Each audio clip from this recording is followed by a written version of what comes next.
هذا الولد هذا اللي كتشوفه قدامكم قرر على انه يعيش بحال شي بنت، حتى وقعت معاه واحد الحاجه اللي غادي تغير له الحياه ديالو كامله 100%. هاد القصه هذه غادي تعجبكم ديال بصح، غير تبعوا معايا وسمعوا مزيان.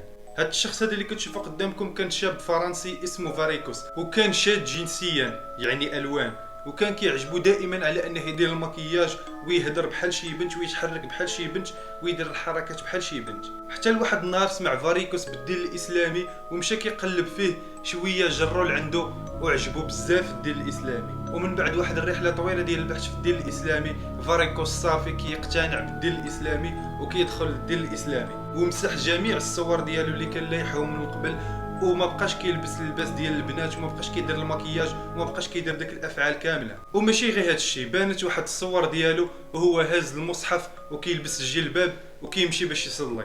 وقال بانه ملي دخل الاسلام حس بانه بحال راه تولد من